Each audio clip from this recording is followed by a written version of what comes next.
My name is Emily Carter, and the night my house went up in flames, I thought my father would come running to save me. Instead, when I sent him a desperate message begging for help, his reply shattered me even more than the fire. Figure it out yourself. Those 5 words burned deeper than the flames themselves, but they were only the beginning of the truth I was about to uncover, a truth that would change my life forever. Before we jump back in, tell us where you're tuning in from, and if this story touches you, make sure you're subscribed, because tomorrow I've saved something extra special for you. The night started like any other, which in my life usually meant lonely. I was 20 years old, a college sophomore juggling classes and part-time shifts at a small diner, living in a modest rented house on the edge of town. My father, Mark Carter, was alive but not really present in my life. He was the kind of man who believed toughness was a virtue and who had raised me on silence rather than affection. After my mom left when I was 12, he made it clear that I had to take care of myself. "The world doesn't hand out crutches," he used to say, as if caring about someone was weakness. By the time I was old enough to leave, I did. Our relationship consisted of brief, obligatory texts, usually him asking about grades or reminding me not to waste money. I had accepted that was the best I could expect from him. That evening, I had been at my desk working on a research paper. The autumn wind rattled the windows, and the air smelled faintly of leaves burning somewhere in the neighborhood. I thought nothing of it until I heard the faint pop of electricity and the sudden crackle that didn't sound like wind at all. I got up, sniffing the air, and froze. Smoke. It curled in under my bedroom door, thin but sharp, carrying that acrid, unmistakable scent. My chest tightened as my mind caught up. The house was on fire. I yanked open the door and was met with a wall of smoke in the hallway, swirling black and suffocating. My heart pounded. The flames were still in the living room, I thought, though I could see a flickering orange glow reflecting off the walls. Panic clawed up my throat. I had no plan, no fire extinguisher nearby, nothing but my phone in my pocket. My hands shook as I typed the first message that came to mind. "House is on fire. Please help." My thumb hit send before I realized it had gone to my dad. Maybe part of me still believed he could be the one to save me. Maybe I was just desperate. Seconds later, his reply buzzed back, "Figure it out yourself." I stared at the screen, numb. Figure it out myself? My lungs burned from smoke. My hands trembled as the heat pressed closer, and all my father could give me was indifference packaged in 5 cruel words. That was the moment something broke inside me. Not just fear, but a realization I had never allowed myself to face fully before. My father had never seen me as someone worth protecting. But there was no time to fall apart. The fire roared louder, eating through the wooden beams of the old house. Sparks flew, and I could hear glass shattering somewhere below. I forced my body to move, crouching low, pulling my shirt over my nose as I crawled toward the window at the end of the hall. My brain scrambled for options. Get outside, get to safety, breathe. The window stuck at first, paint long since swollen into the frame, but with a desperate shove, I pushed it open. Cold air rushed in, sweet and sharp compared to the suffocating smoke. I swung one leg over, then the other, and scrambled onto the roof of the porch. The night sky above was lit by the angry glow of flames rising beneath me. Neighbors were shouting now, their voices carrying urgency. Someone yelled to call 911. I coughed, clutching the edge of the roof, praying the fire trucks would come fast. My phone buzzed again in my hand. Another message from my dad. "Don't be stupid. You'll live." As if survival was a simple matter of willpower. Anger surged hot through my chest, almost hotter than the fire below. I didn't know whether to scream or cry. Sirens wailed in the distance, growing louder. Relief washed through me when I saw the flashing lights turn onto my street. Firefighters leapt from the truck, hoses spraying arcs of water as they shouted commands at each other. Within minutes, ladders were raised, and a firefighter in heavy gear climbed up toward me. He extended a gloved hand, and without hesitation, I grabbed it. Strong arms pulled me down safely, away from the choking smoke and searing heat. My knees buckled when we reached the ground, but I was alive. Neighbors crowded around, some offering blankets, others just staring at the devastation. My house, what little I had, was collapsing in on itself, flames devouring everything I owned. I sat on the curb, blanket wrapped around me, coughing until my throat felt raw. The firefighter asked who to call, if there was anyone I could stay with. For the briefest moment, I thought of saying my dad, but then I remembered his message and shook my head. "No one," I whispered. That was how it began.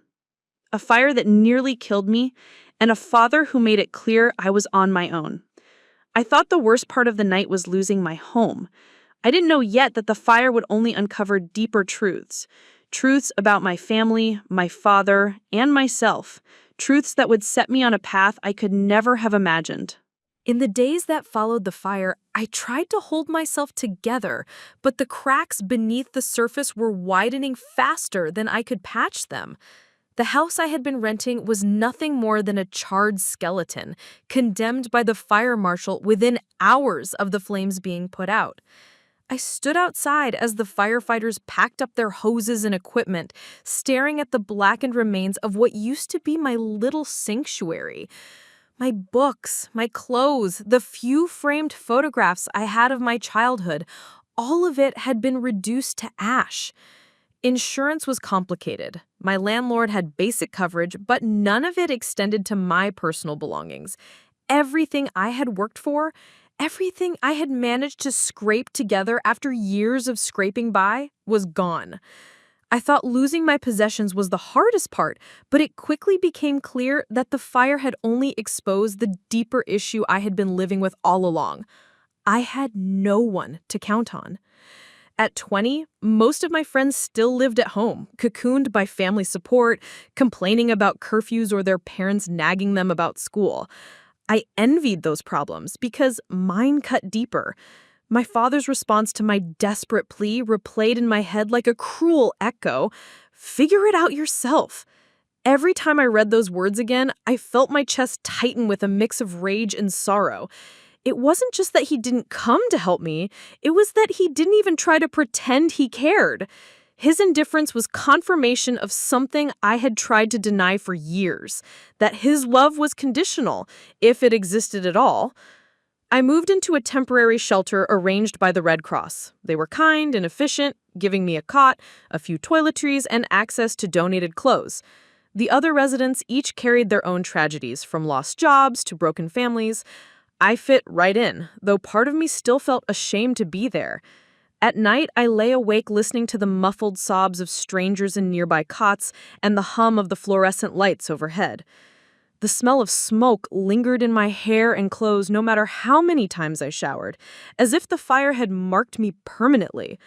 School didn't pause for my disaster. Professors expressed sympathy, but still expected essays, quizzes, and attendance. I dragged myself to campus in ill-fitting, borrowed clothes, trying to act like nothing was wrong. My friends asked questions, offered half-hearted condolences, but their lives moved on.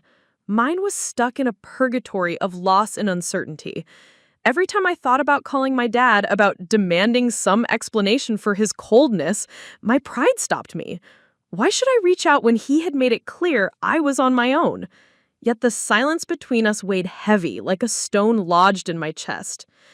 The truth was that this fire had only exposed what had been smoldering for years. My dad's neglect wasn't new.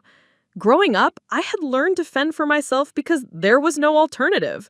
I was 12 when Mom walked out, and my father didn't fight to keep her, didn't even chase after her. He simply shrugged and told me we'd make do. But making do really meant I would cook my own dinners, sew the holes in my jeans, and learn to quiet my own nightmares. He worked long shifts as a mechanic, and when he was home, he was either exhausted or distant. He didn't ask about my feelings, my friends, or my fears. Instead, he drilled into me the idea that life was a test of survival, and those who relied on others failed. I had grown up believing that maybe, if I proved myself capable enough, he would finally be proud. But his text during the fire proved what I had secretly feared. My effort would never be enough. Preparing and narrating this story took us a lot of time, so if you are enjoying it, subscribe to our channel. It means a lot to us. Now, back to the story. As I sat in the shelter, filling out endless paperwork for relief assistance, I started to notice patterns I had been blind to before.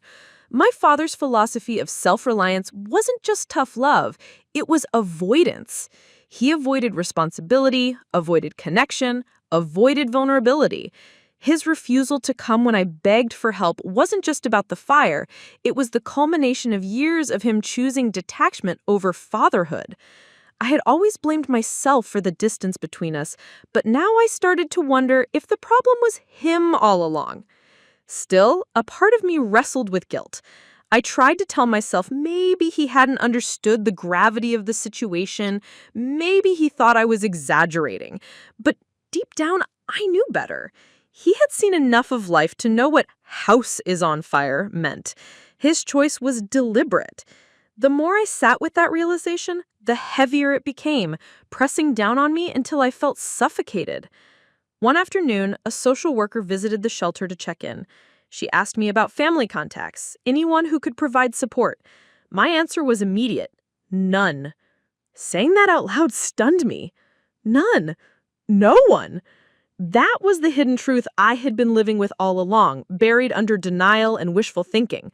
I had built my fragile independence on the belief that my father was still a safety net in some way, even if a distant one. But the fire ripped that illusion away, leaving me standing on nothing but the thin ice of my own resilience. The weeks blurred together as I tried to piece my life back. I found part-time work cleaning offices at night to save for a deposit on a new apartment.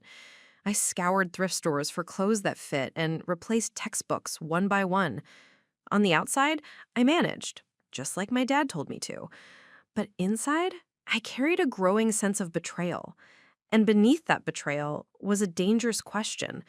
If my own father could abandon me so completely, what else had he been hiding from me?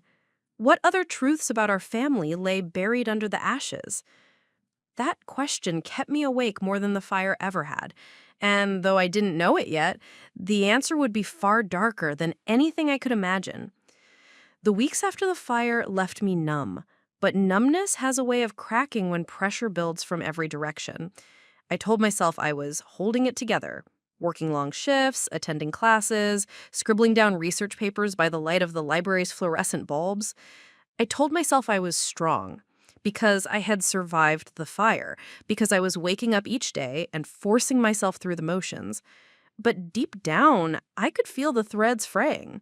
Survival is not the same as living, and it was only a matter of time before the weight of everything, the fire, the loss, my father's betrayal, drove me to a breaking point. That moment arrived one Friday night when I returned to the shelter to find my few belongings had been rifled through. My backpack, with my only pair of shoes and a stack of borrowed library books, was gone. Vanished. The staff apologized, murmured words about overcrowding and desperate people, but that didn't put my shoes back on my feet or my books back in my hands. For a long moment, I stood frozen in the hallway, clutching the empty space where my things should have been. I felt stripped bare, like the fire had come back to finish what it started. I walked outside barefoot, the concrete cold against my skin.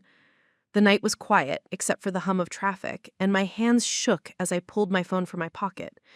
Without thinking, I scrolled back to my father's number. My thumb hovered, torn between fury and desperation. For days, I had resisted contacting him again, pride stiffening my resolve. But now, barefoot on the cold sidewalk, staring at the glow of the streetlights, I couldn't deny the truth any longer. I wanted him to care. I wanted him to show up, just once, like a father should. Against my better judgment, I typed, "I've lost everything. Please, I don't know what else to do." My finger trembled as I hit send. The minutes stretched out. I watched the screen, waiting for the 3 dots of a typing response. Nothing came. I sat on the curb, head in my hands, heart pounding like a drum. Maybe he was asleep, I told myself. Maybe he didn't see it yet. But when my phone finally buzzed, the pit in my stomach told me I wouldn't like his reply. The message was short, sharp, merciless. Stop being dramatic, handle your own problems. That was it. No sympathy, no offer of help, not even the pretense of care.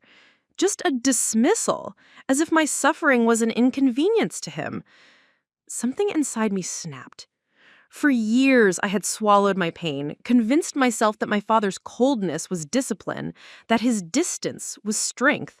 I had excused him, rationalized him, defended him to anyone who questioned why he never showed up at parent-teacher conferences or birthday parties.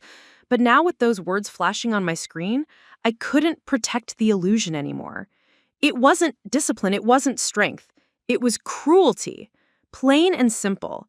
He chose to abandon me not just once, but again and again. And this time, I couldn't ignore it.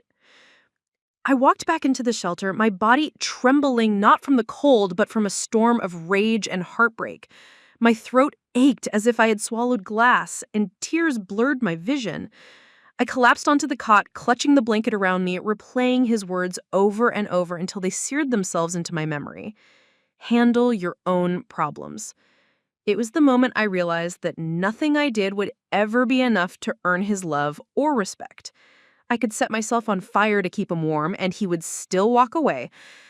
The next day, I went to campus like a ghost. My friends chattered about weekend plans and parties, their voices grating against the hollow ache inside me. I tried to focus on my classes, but every time I opened my notebook, my father's words swam across the page, louder than any lecture. By the afternoon, I couldn't take it anymore. Instead of heading to the library, like usual, I walked to the edge of town. My feet carried me to a place I hadn't been since I was a child, the mechanic shop where my father worked. The building looked the same as it always had, grease-stained walls, faded signage, the smell of oil heavy in the air. Trucks and sedans sat in the lot waiting for repairs. Through the open bay doors, I could see men in coveralls working under hoods.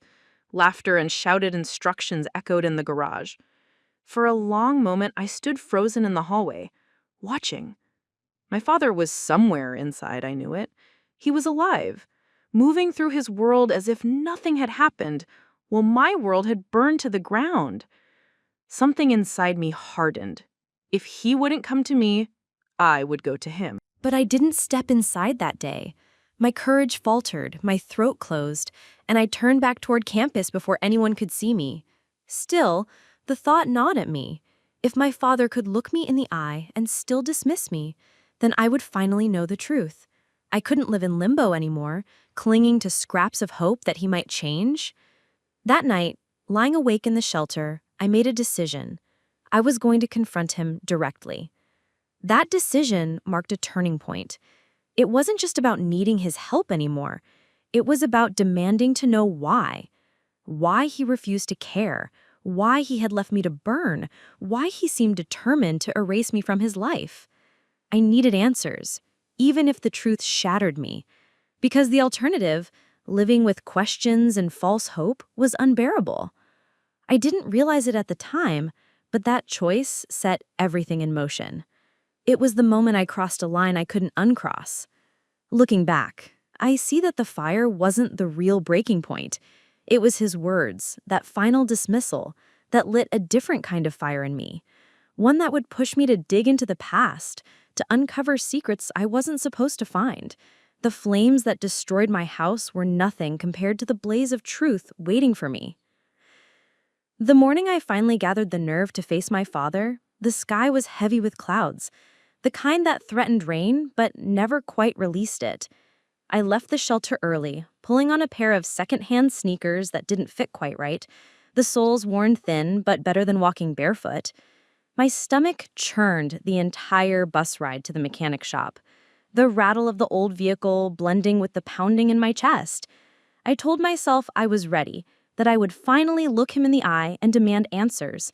But underneath that bravado was a familiar fear, the same fear I had carried since childhood, that he would dismiss me again, and I would be left holding nothing but silence. When I stepped off the bus, the garage came into view, just as gritty and oil-stained as I remembered. The smell of rubber and gasoline filled the air. My father's world. A place where I had once sat on a bench as a child, swinging my legs, waiting for him to finish his shifts so we could drive home together. That memory used to comfort me, but now it felt hollow. I stood frozen at the curb, watching men in coveralls pass in and out of the wide bay doors. I spotted him almost immediately, his frame still broad despite the years, his hair now streaked with gray. He stood under the hood of a pickup, grease smeared on his forearms, barking instructions to a younger worker. He looked unchanged, as if time had hardened him into stone. I hesitated too long, because before I could take a step closer, someone else noticed me. A woman I didn't recognize, maybe in her late 30s, walked toward me from the office door. She wore neat jeans, her hair tied back in a practical bun, and her eyes narrowed slightly as if she were trying to place me. "Are you Emily?" she asked, and the sound of my name on a stranger's lips startled me. I nodded, though my guard shot up instantly. She introduced herself as Clara, one of the administrative staff. She said she had heard my father mention me once, though his tone had been more dismissive than affectionate. Clara studied me with a mix of concern and curiosity. She lowered her voice, as if wary of being overheard. "I'm sorry about the fire," she said softly. I blinked, stunned. How could she know? My father had mentioned it, she explained, but not with sympathy. Instead, he had framed it like a nuisance, like a lesson I needed to learn about responsibility. The words made my stomach twist. So he had known about the fire, about my desperation, and still he had chosen indifference. That was the first red flag I couldn't ignore. For years, I had convinced myself that maybe he didn't understand. Maybe he thought I exaggerated. But hearing from Clara that he had spoken about it so casually proved otherwise.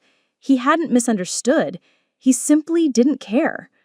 I tried to steady my voice as I asked her what else he had said, but she hesitated, glancing toward the garage. "You should know," she whispered finally, "that people around here, they've noticed things. The way he talks about you, the way he acts like he doesn't have a daughter." My breath caught. No daughter? It felt like someone had punched the air out of my lungs. She continued, cautious but firm, that he'd been telling people for years that he was alone, that his wife had left and taken their only child, that I didn't exist anymore in his story. The words left me reeling. My father wasn't just indifferent in private, he had erased me in public. I staggered back a step, clutching my arms around myself as if to hold the pieces together. A swirl of emotions crashed over me. Anger, disbelief, sorrow so deep it felt bottomless. For a long moment, I couldn't breathe. Clara put a tentative hand on my shoulder, her voice soft. "I don't think you deserve that," she said. "Whatever happened between you and him, no one deserves to be erased." Her words cracked something open in me.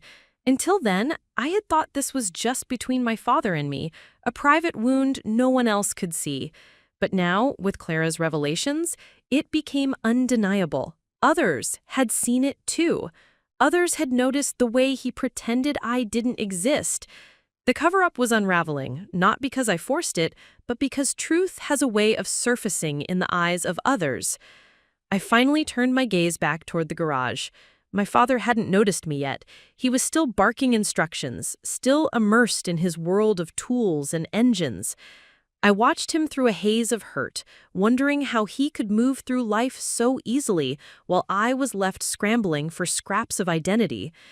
For the first time, I began to see him not as a towering figure, but as a man built on lies, a man so afraid of weakness that he erased his own daughter rather than face his failures. Clara gave me her number before she left, saying that if I ever needed someone to talk to, I could call her. She didn't know the whole story, but she had seen enough to know something was wrong. As I slipped her number into my pocket, I realized this was the beginning of something bigger than just my pain. Other eyes were on me now. Other people had glimpsed the truth he tried to bury. And once truth begins to emerge, it doesn't go back into hiding. I didn't confront him that day. My courage wavered as the storm inside me raged too fiercely to contain. Instead, I turned and walked away, my mind spinning with Clara's words. My father had told the world I didn't exist, but I did exist. I had survived the fire. I had fought for every scrap of independence I had, and now I was determined to uncover what else he was hiding, no matter how much it hurt. Because if he was willing to erase me, what else had he erased from our lives? The fire had destroyed my home, but Clara's words lit a new fire inside me, one that wouldn't be extinguished. It was no longer just about seeking comfort or recognition from my father. It was about uncovering the truth, exposing the lies, and reclaiming the identity he had tried so hard to erase. That day, outside the garage, I took my first real step on that journey. The days after my visit to the garage were restless ones. I walked around with Clara's words looping in my head like an echo I couldn't silence. My father had told people that I didn't exist. It was one thing to treat me with indifference in private, but to erase me entirely from his public life felt like a betrayal I could hardly process. The realization cut me more deeply than any of his cold text messages because it confirmed that his neglect wasn't an accident of circumstance. It was deliberate, calculated. That knowledge began to gnaw at me, and with it came a strange new resolve. If he could weave lies about something as basic as my existence, what else was buried under the surface? I couldn't just walk away anymore. I needed answers. My search began quietly, in stolen hours between work shifts and classes. I started with the simplest thing, digging through what little I had left from the fire. Most of my belongings had been reduced to ash, but in the mess of donations at the shelter, one of the volunteers handed me a small box they'd recovered from the wreckage. The lid was scorched, the cardboard blackened, but inside were some papers I'd shoved into it months earlier. Old report cards, a couple of faded photographs, and one envelope that caught my eye. It was from years ago, addressed to my father from a law office. The letter inside was mostly ruined by water and smoke damage, the ink smeared beyond recognition. Still, I could make out a few words: custody, arrangement, rights. My pulse quickened. It felt like a fragment of something bigger, a piece of a puzzle I hadn't known I was trying to solve. I decided to follow that thread. One afternoon after class, I walked to the county courthouse. The building loomed large and impersonal, with marble floors that echoed under every footstep. I hesitated before stepping unsteady as I asked if there were any public records under my father's name. The woman behind the counter gave me a skeptical look, but typed into her computer anyway. When she handed me a thin stack of printed pages, my hands shook as I carried them to a nearby bench. The documents weren't many, but they were enough to jolt me. Custody filings, disputes from years ago, around the time my mother left. According to the paperwork, my father had argued not for shared custody, not even for full custody, but for termination. He had wanted the court to strip my mother of her rights, and, in the same motion, he had offered to relinquish his own if necessary. The phrasing was clinical, but the meaning was clear. He had been ready to let me go, to sever ties completely. I stared at the pages, my throat tight. The girl I had been at 12, sitting on the porch waiting for a mother who never came back, had believed at least one parent had chosen her. But here, in black and white, was proof that my father had been willing to give me up as easily as tossing away an old tool. A wave of nausea washed over me, and I pressed the papers against my chest, unsure if I wanted to scream or cry. The clerk's voice jolted me back to the present when she asked if I needed copies. I nodded numbly, sliding a few crumpled bills across the counter. The papers felt heavy in my backpack as I walked out of the courthouse, the late afternoon sun blindingly bright against the storm brewing in my head. From that day forward, I became obsessed with gathering more pieces. I reached out cautiously to people who had known my father years ago.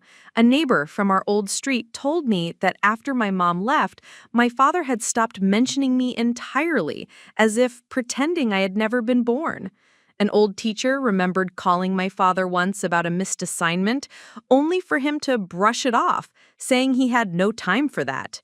Even Clara, when I met her for coffee one evening, admitted that she had heard rumors around the garage about some estrangement. though no one seemed to know the whole story. The more I heard, the clearer it became. This wasn't just about coldness or neglect. It was a pattern of deliberate erasure, a conscious effort to erase me from his life, and by extension from the world's memory. With each piece of evidence, my emotions swung wildly between heartbreak and fury. I wanted to confront him immediately, to throw the documents in his face and demand he acknowledge what he had done. But another part of me hesitated. If he had gone this far to cover up the truth, would he finally confess under pressure? Or would he double down, denying everything until I doubted my own reality again? That was the battle raging inside me, between the desperate daughter who wanted recognition and the determined young woman who wanted justice. Late at night in the shelter, when the lights dimmed and the hum of whispers lulled others to sleep, I would spread out the documents on my cot, studying them like they held the key to my identity. The water-stained letter, the custody papers, the scraps of testimony from neighbors and teachers, they painted a picture I hadn't wanted to see. My father hadn't failed me by accident. He had chosen, again and again, to cut me out. And if he had gone to such lengths to make me disappear, I had to wonder, was there something about me, about my family, that he didn't want the world to know? That question haunted me. The fire had taken my home, but it had also exposed the fragile foundation of my life.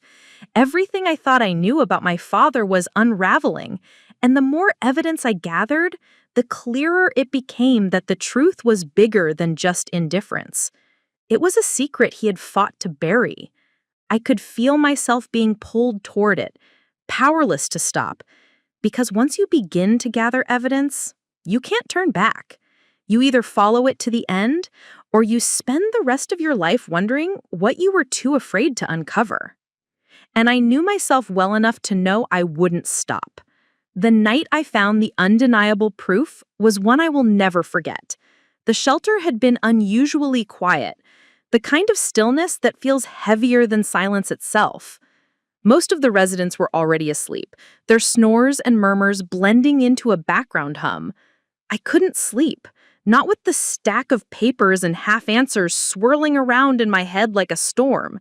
My backpack sat beside me, bulging with the fragile collection of evidence I had managed to gather so far. I pulled it closer, unzipped it, and spread the contents out across the thin blanket of my cot. The custody filings, the half-burned letter from the law office, the notes I had written from conversations with Clara and the old neighbor. All of it lay before me like puzzle pieces from a box that was missing its cover image. I stared at them, desperate to make sense of the mess, until my eyes fell on the waterlogged envelope again. Something about it nagged at me. The outer page was ruined, but the envelope was thick when I first found it, heavier than just a single sheet. That detail had slipped my mind in the whirlwind of gathering and running from one clue to the next. Carefully, I picked it up again, running my fingers along its seam. The heat from the fire had sealed parts of it shut, but with patience, I managed to pry it open without tearing it apart completely. A folded piece of paper slipped out, and beneath it, to my shock, was a second sheet pressed tightly against the back. The first was barely legible, smeared words about rights and arrangements, but the second was more intact, and as I unfolded it, my stomach dropped. The letterhead bore the name of a law office, the same as the envelope, and the words jumped out at me like arrows. It wasn't just about custody, it was about adoption. My father had filed paperwork to put me up for adoption years ago. The document was a preliminary draft, never finalized, but the language was unambiguous. My father had met with attorneys to discuss relinquishing his parental rights entirely, handing me over to the state. The letter even mentioned that another family had briefly been considered as potential guardians, though no names were listed. My hands trembled so badly I had to steady the paper on my lap to keep reading. The adoption never went through. There were notes about delays, my mom's absence complicating the matter, and eventually the paperwork was marked inactive. But none of that dulled the impact. My father hadn't just thought about leaving me behind, he had actively tried to make it happen. The revelation slammed into me like a physical blow. All those years I had lived under his roof, thinking his coldness was something I could maybe fix if I tried hard enough, he had already decided he didn't want me. I wasn't just an inconvenience to him, I had been disposable, replaceable, something to be handed off like a tool he no longer needed. My chest ached and I pressed my hand against it, trying to breathe through the weight that crushed down on me. For a long time, I just sat there, staring at the paper under the dim glow of the shelter's emergency light. My vision swimming with tears I refused to let fall. Eventually, I forced myself to refold the letter and tuck it back into the envelope. I couldn't afford to lose it. It was the kind of proof I had been chasing, the undeniable kind that stripped away all the excuses and doubts. My father had tried to erase me, not just from his public life, but from existence entirely. And even though the adoption had failed, the knowledge that he had wanted it was enough to shatter any remaining illusions I had clung to. The next morning, the world looked different. The sunlight through the shelter's cracked blinds felt colder, harsher. My coffee tasted bitter no matter how much sugar I stirred in. When I passed Clara on my way to school and she waved at me from across the street, her smile looked foreign, as if she belonged to a world I no longer had access to. Everything felt sharper, crueler, as if my father's decision to discard me had stained the very air I breathed. Still, amid the pain, a strange kind of clarity settled over me. This was the midpoint of the battle I hadn't known I was fighting, the moment where there was no turning back. I couldn't unknow what I had discovered. I couldn't go back to pretending his cruelty was just neglect. Now I had proof, and proof demanded action. But it also brought a deeper question, one that gnawed at me with every step I took that day. If my father had tried to give me away, why had the adoption fallen through? And more importantly, why had he never told me? Those questions haunted me through my classes, through my shift at the diner, and into the night as I lay awake again on the thin cot.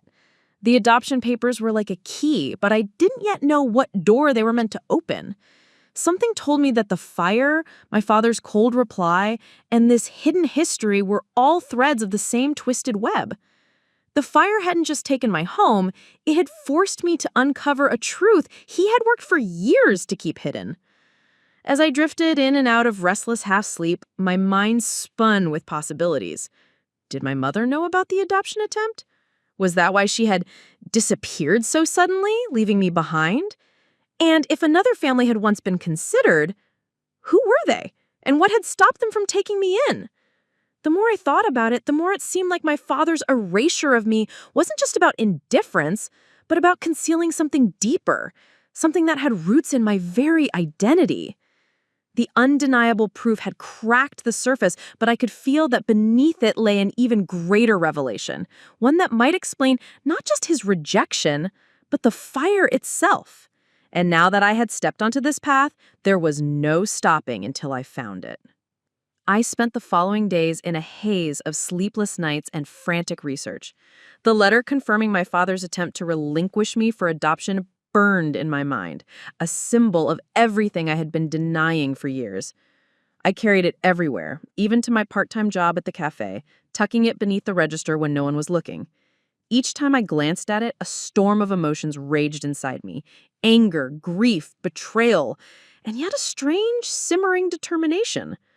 I realized that the fire and my father's cold words had brought me to a point of no return.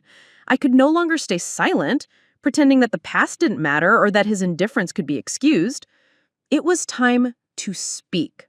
The thought terrified me, but I knew it was the only way to reclaim some fragment of my life and my dignity.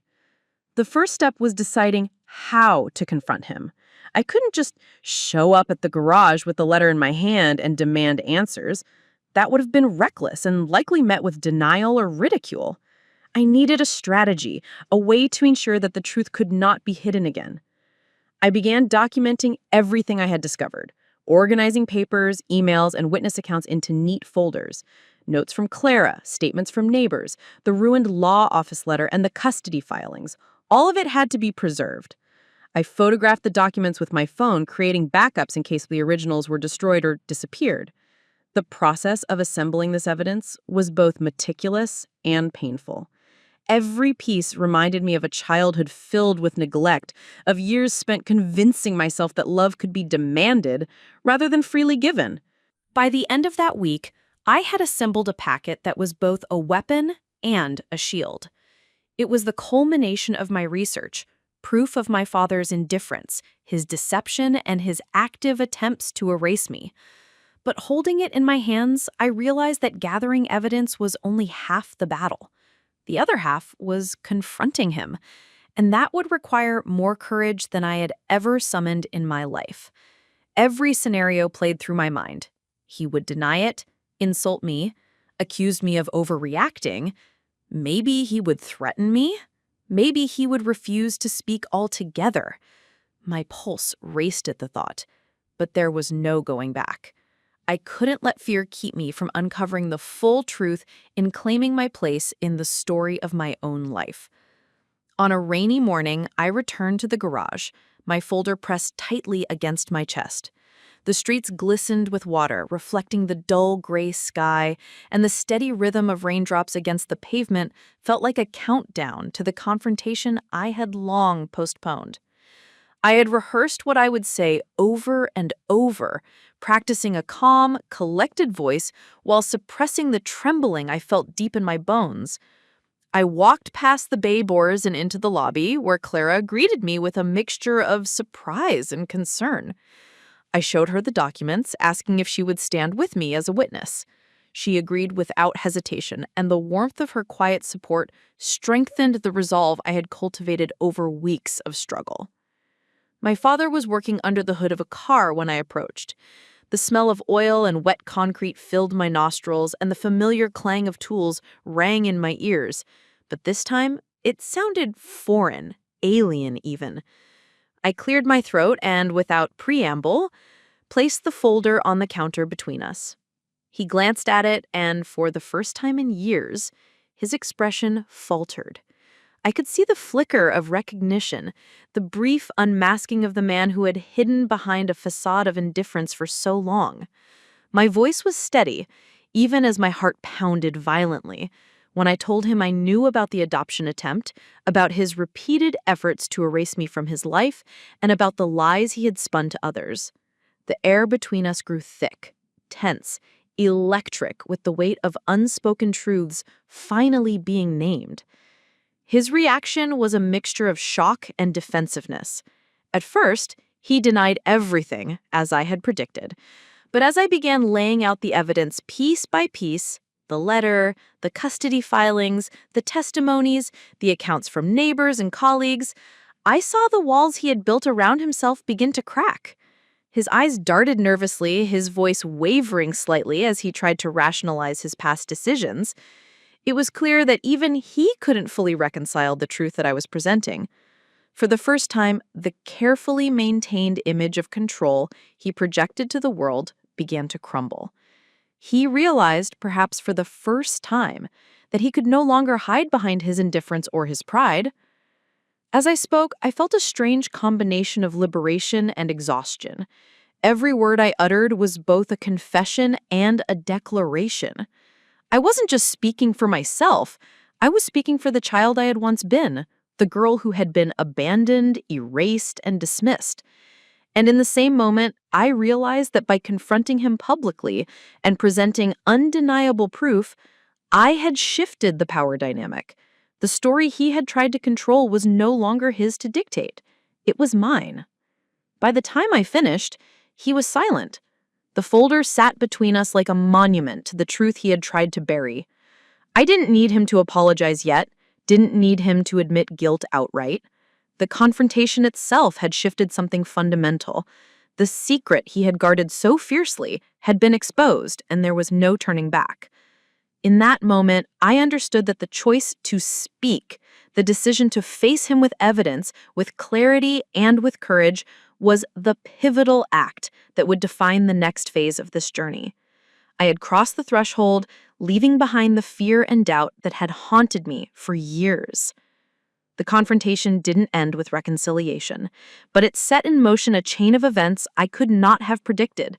Friends, witnesses, and bystanders began to recognize the truth. The walls he had built to isolate and control the narrative around me had begun to fall, and there was no hiding from the consequences any longer. I realized, in that charged silence of accountability, that speaking the truth was the only way to reclaim my life, my identity, and my voice. After the confrontation at the garage, the atmosphere around me changed immediately. Words spread quietly at first, through whispers and sidelong glances, then more openly as Clara and a few colleagues I had confided in began to corroborate pieces of the story. The evidence I had gathered no longer felt like something I possessed alone. It had taken on a life of its own, radiating outward and forcing others to recognize the truth. With that recognition, however, came pressure of a magnitude I had not anticipated. My father, once untouchable and insulated behind pride and denial, was now facing scrutiny not only from me, but from people he had relied on to maintain his image. He could no longer act with impunity, and the weight of exposure seemed to make him unpredictable, volatile, and dangerous in ways I hadn't fully prepared for. The next morning, I walked through the shelter feeling a tight knot of tension in my stomach. The fire that had destroyed my home seemed to have been only a prelude to this larger conflagration. I realized that the confrontation had opened something bigger than my personal reckoning. It had forced my father's world to crack in ways that were both subtle and brutal. Staff at the garage avoided him in my presence, casting nervous glances at the evidence I had exposed.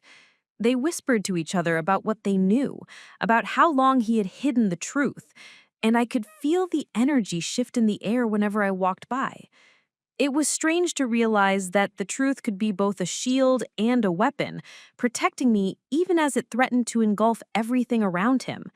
The mounting pressure didn't stop at his colleagues. Neighbors, people who had once turned a blind eye to my absence, began to speak quietly to me about the past. The woman who had once told me my father claimed I didn't exist now offered more details, confirming things I had only suspected. The community around him, once blind to my existence, was now starting to see cracks in the carefully constructed facade he had maintained for decades. Each new piece of testimony, each corroborating voice, added weight to my case and to the reality that he could no longer simply ignore me. My father, sensing the shifting tides, began to act differently. He stopped showing up at the garage at predictable hours, leaving the younger mechanics to scramble under new orders from temporary managers. He avoided eye contact when I passed by, muttered excuses under his breath, and occasionally left work early without explanation.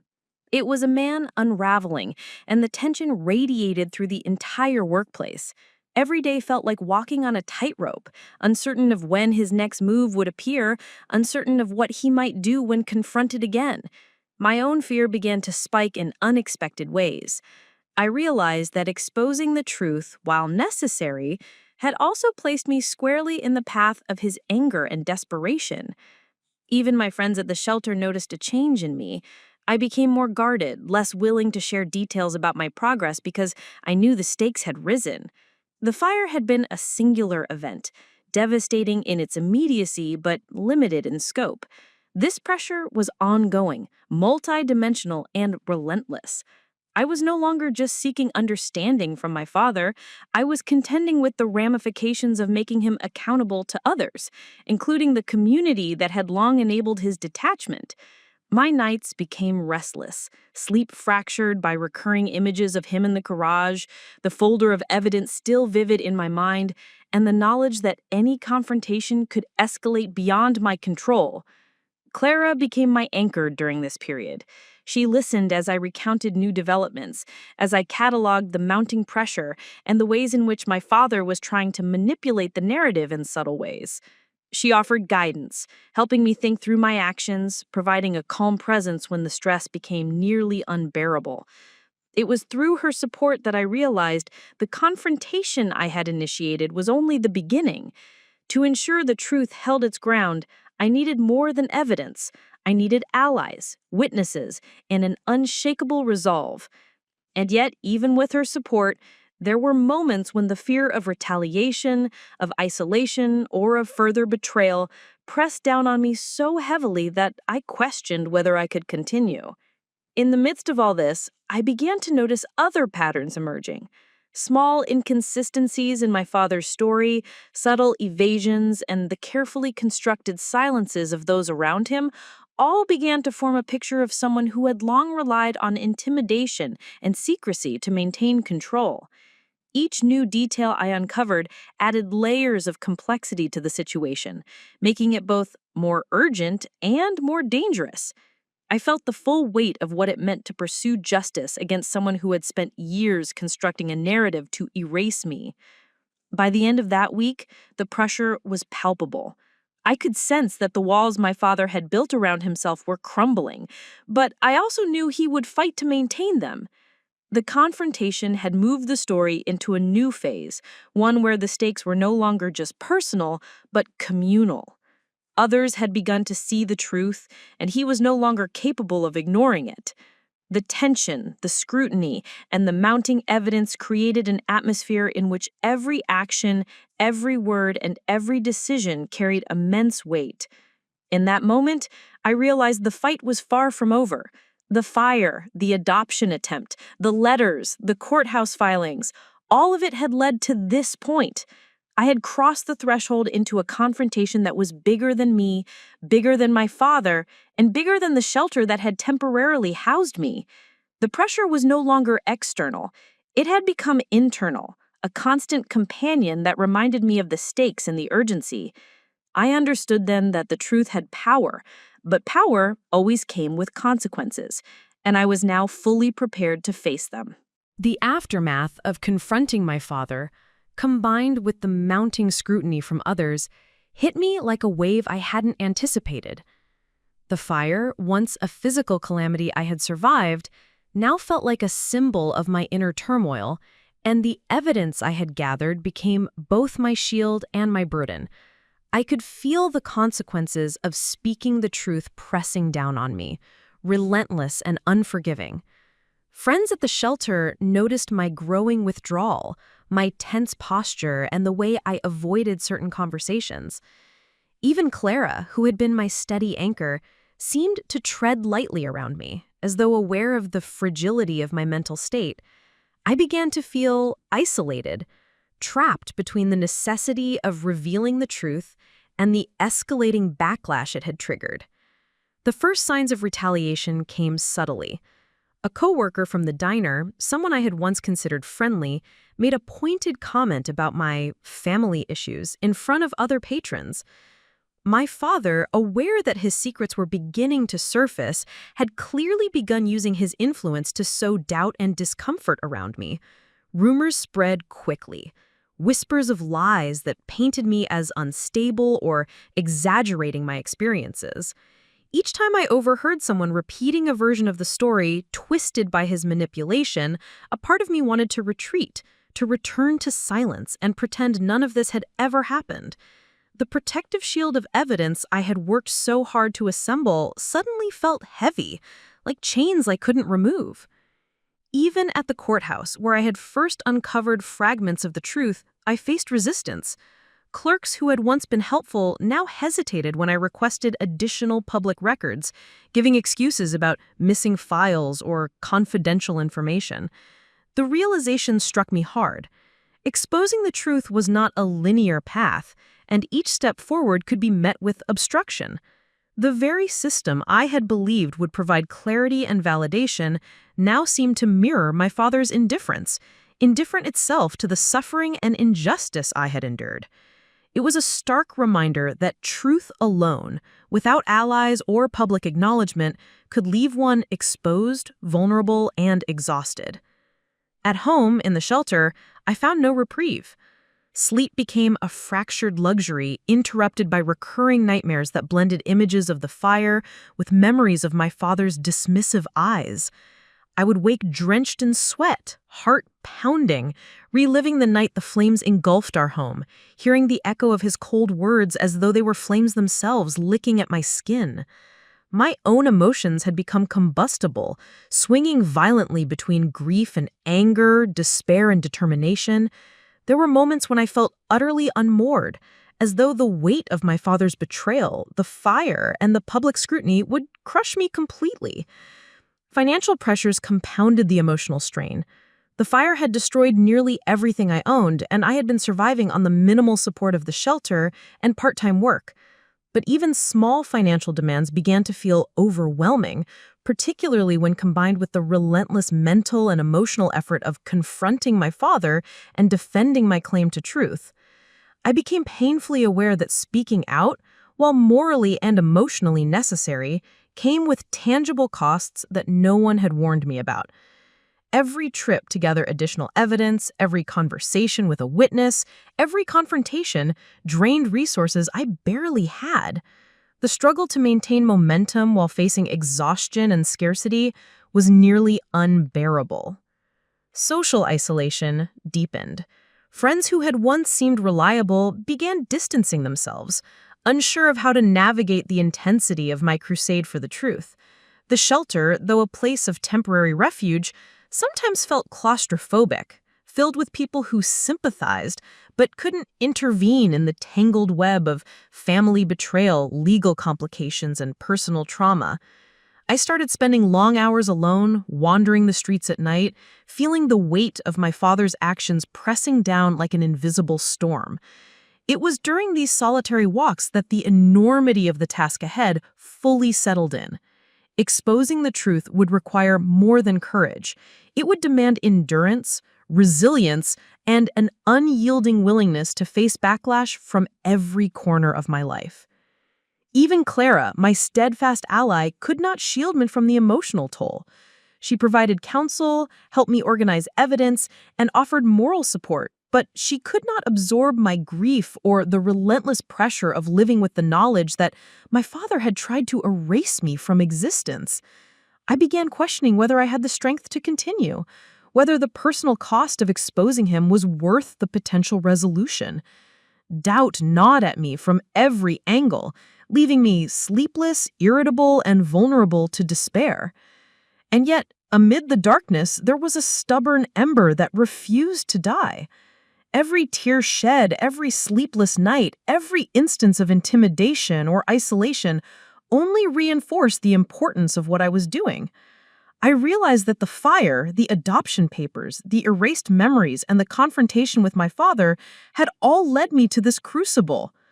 The lowest point, as terrifying and isolating as it was, also became the point at which I understood the magnitude of my mission. I had reached the dark night of the soul, but in that darkness, clarity emerged. I could not let fear, exhaustion, or doubt dictate my story.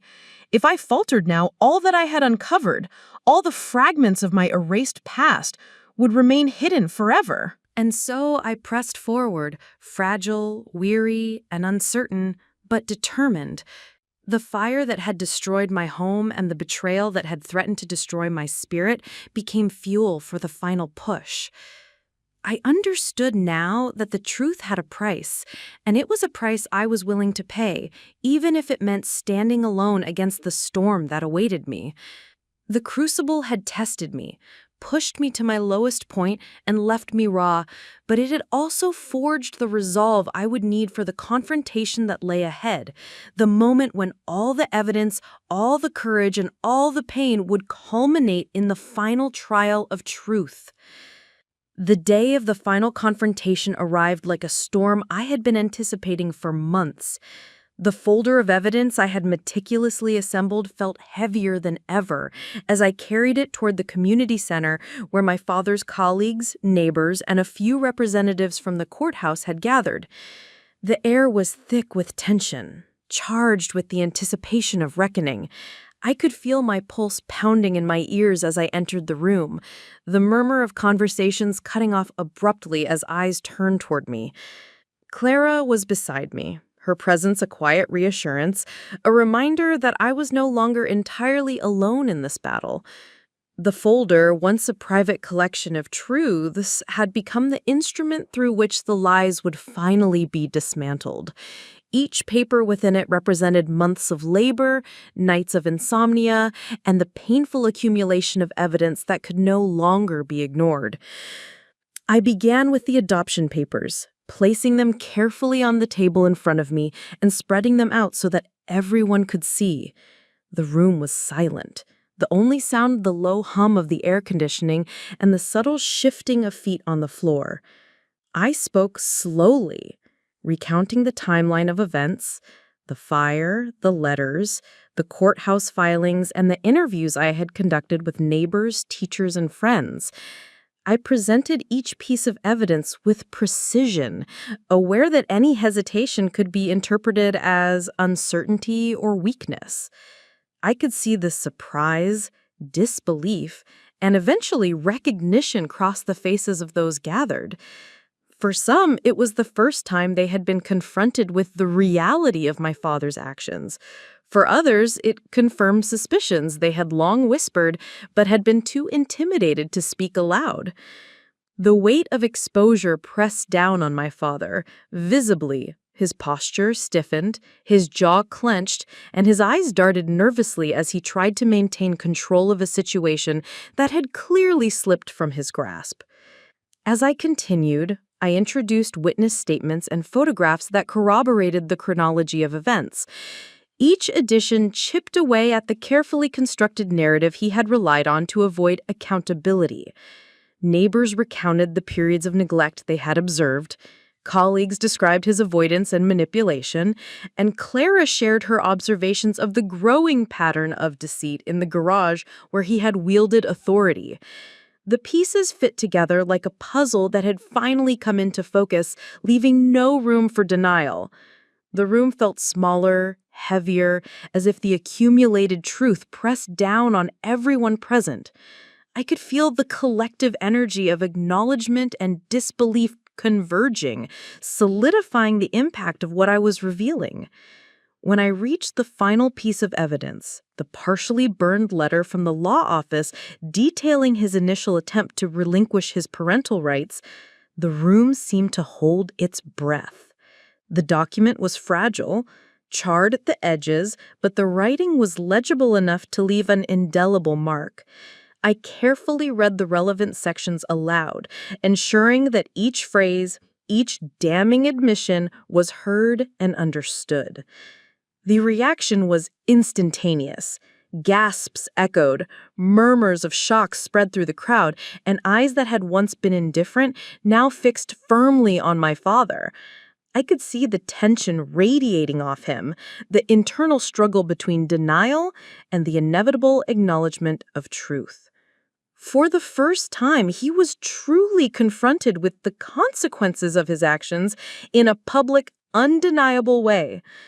The climax intensified as I recounted the fire, linking it to the pattern of neglect and indifference that had culminated in the moment I had reached out for help and received his cold dismissal. The timeline of events, meticulously pieced together from documents, interviews, and personal testimony, left no room for ambiguity. Every lie he had constructed was now dismantled, replaced by a coherent, irrefutable narrative of truth. The room was charged with emotion, some leaning forward in disbelief, others nodding in recognition, all of them witnesses to a story that could no longer be denied. My father's face, once composed and impenetrable, revealed the raw tension of a man being held accountable. He shifted in his seat, muttered under his breath, and finally exhaled in a way that signaled he understood the weight of what had been revealed. As I concluded, laying out the full scope of evidence and recounting the story from the beginning to end, a strange calm settled over me. The storm of fear, doubt, and exhaustion that had accompanied me to this moment began to ease, replaced by a sense of validation.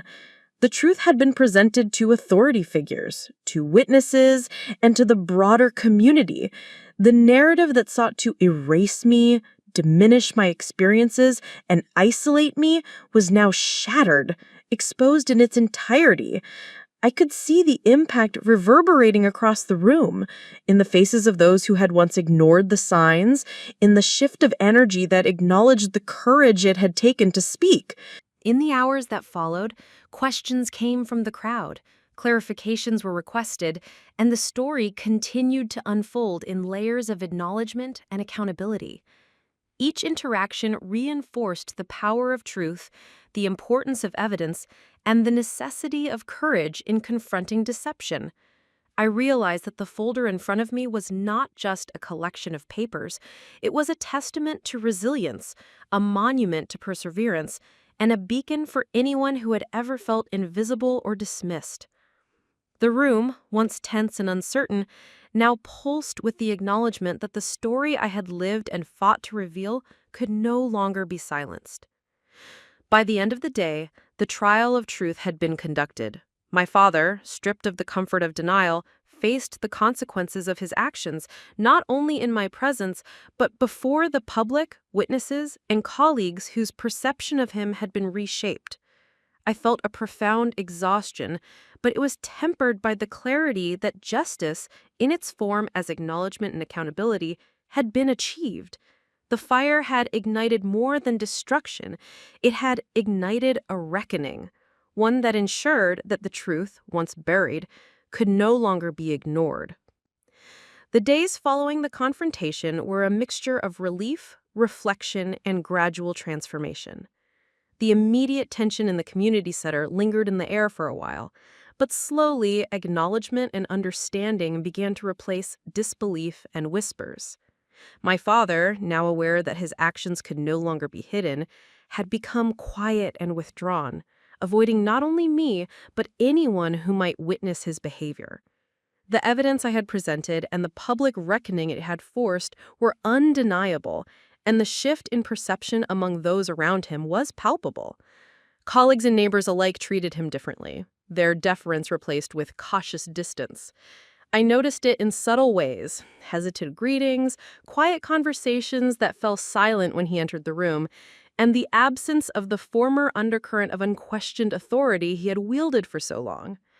It was validation of the truth, tangible in the very way people moved and spoke in his presence. For myself, the transformation was quieter, but no less profound. The weight I had carried, the weight of neglect, betrayal, and the fire that had destroyed my home, had not vanished, but it had been reframed. The act of confronting my father and presenting the undeniable proof had shifted my position from passive victim to active survivor, from hidden truth bearer to empowered voice. There was a clarity in my mind I had not felt before, a sense that my experiences, though painful, mattered, and that my courage had altered the narrative not only for me, but for anyone who had witnessed or supported me along the way.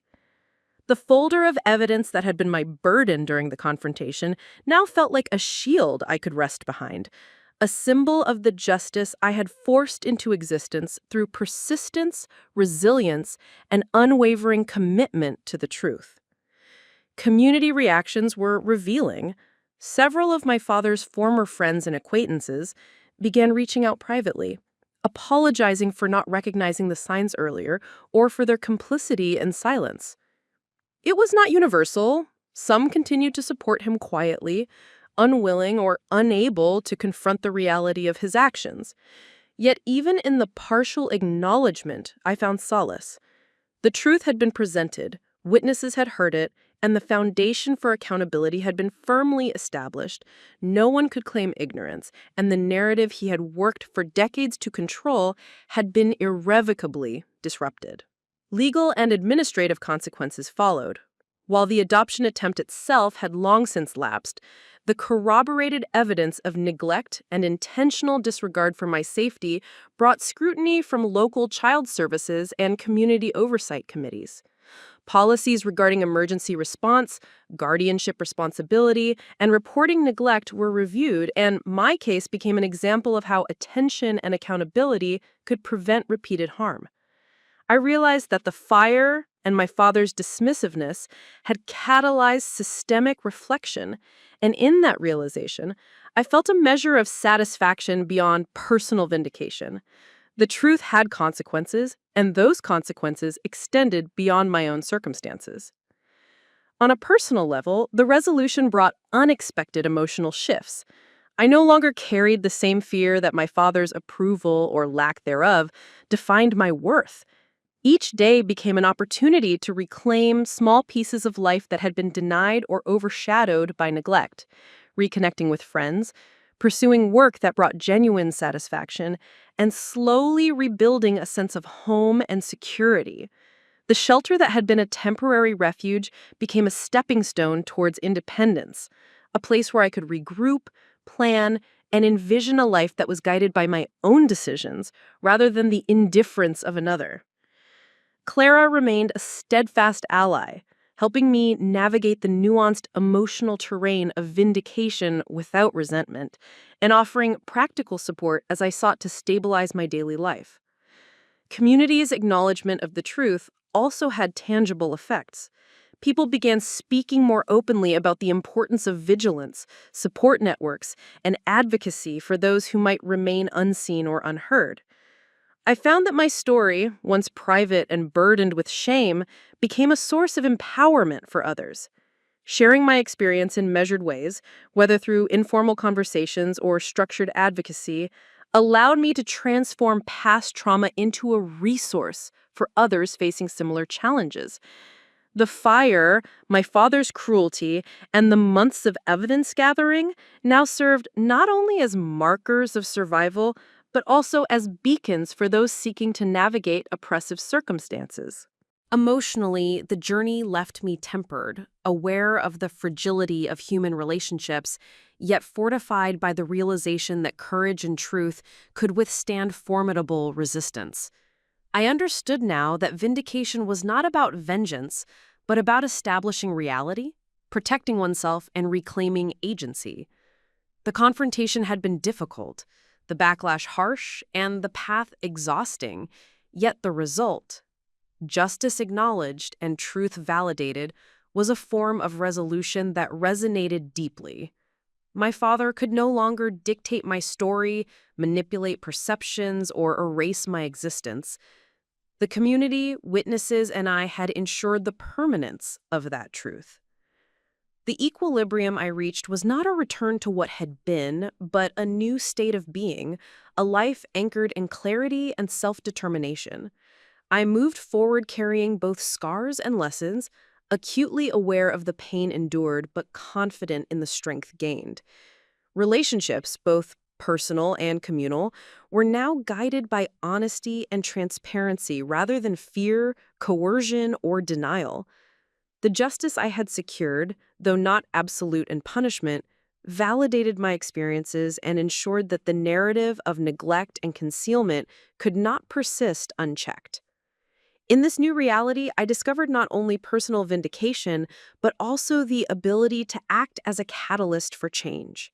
The fire had ignited more than destruction. It had sparked a series of revelations that reverberated through relationships, institutions, and my own sense of self. The truth had prevailed, and in its triumph, I found the equilibrium that comes not from erasing the past, but from facing it, acknowledging it, and emerging stronger, wiser, and more capable of shaping my own life. The fire that had once consumed my home now existed as a metaphor for the transformation I had undergone, a reminder that destruction could birth clarity, resilience, and a renewed sense of purpose. In the months that followed the public confrontation and the vindication that came with it, I found myself piecing together a life that was defined not by my father's neglect or the chaos of my past, but by deliberate choices, agency, and the courage I had discovered within myself. Each day became an opportunity to live deliberately, to make decisions guided by truth, compassion, and awareness, rather than fear or insecurity. I moved into a modest apartment not far from the shelter, a place I could finally call my own. The space was simple, furnished with necessities, yet every item represented a conscious act of rebuilding, small declarations of autonomy and self-determination. Work became a sanctuary where I could apply the lessons I had learned during the months of investigation, confrontation, and community engagement. I returned to part-time employment at the cafe, but now with a sense of purpose and confidence that had been absent before. Each interaction with colleagues and customers reminded me that I had reclaimed my voice and my presence in the world, that my experiences had equipped me with empathy, resilience, and a depth of understanding that others recognized and valued. Beyond work, I began volunteering at local support organizations, sharing my story with individuals who had faced similar challenges of neglect, abandonment, or silenced voices. I realized that my own trauma could be transformed into guidance for others, that survival could be turned into mentorship, and that my past, though painful, had cultivated a capacity for profound impact. The community around me also began to heal and shift. Those who had once turned a blind eye to my father's behavior now approached situations with greater awareness and accountability.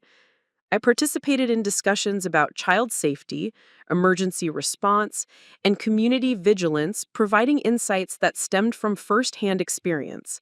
My involvement was not motivated by vengeance, but by a desire to ensure that no one else would endure the same neglect or indifference I had faced. Each effort, whether in workshops, informal meetings, or public awareness initiatives, was a reaffirmation that the fire and the trials that had followed were not just personal challenges. They had the potential to catalyze systemic change and to protect others from similar harm. Emotionally, I felt a quiet strength settle within me. The sleepless nights, the moments of fear and despair, and the exhaustion of confrontation had forged resilience that could no longer be undone. I learned to embrace the complexity of my feelings, to recognize anger and grief as valid responses, but not as determinants of my actions. The empowerment I gained from exposing the truth and seeing its consequences unfold was not fleeting. It became part of my identity, a lens through which I approached new relationships, challenges, and opportunities. I discovered a sense of inner stability, a calm anchored in the knowledge that I had faced adversity with courage and had reclaimed authority over my life story. I also began reconnecting with personal passions that had been set aside during the turbulence of survival and confrontation.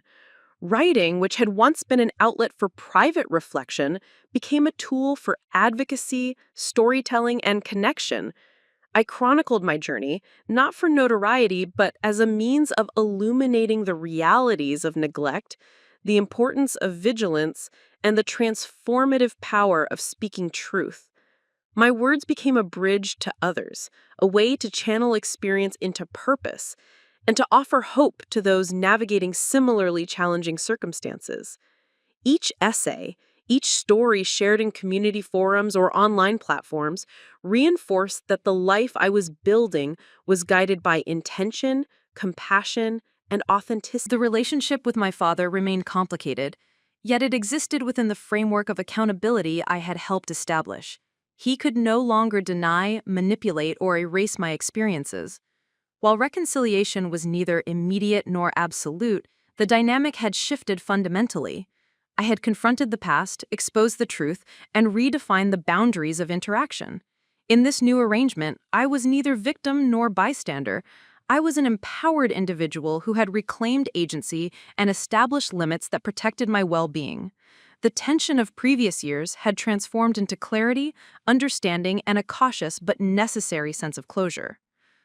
One afternoon, as I sat by the window of my apartment watching sunlight filter through the leaves of the trees outside, I reflected on the journey that had begun with the fire. The flames that had destroyed my home were no longer symbols solely of loss and fear. They were markers of awakening, of transformation, and of a journey toward empowerment. I had moved through crisis, confrontation, and exposure to emerge not only intact, but stronger, more compassionate, and more capable of shaping my destiny. Every choice I made, every act of courage, had culminated in a life that was deliberate, meaningful, and resilient. In this new life, I dedicated myself to guiding others, helping them recognize their own agency, encouraging them to speak when silenced and to pursue truth even when it seemed impossible. My story, once private and fraught with fear, had become a beacon of hope. I understood that the flames, the betrayal, and the trials of exposure were part of a transformative process. Painful, yes, but also profoundly formative. The final image of my life, of who I had become, was not defined by the fire or the indifference I had faced, but by the strength, clarity, and purpose that arose from surviving it.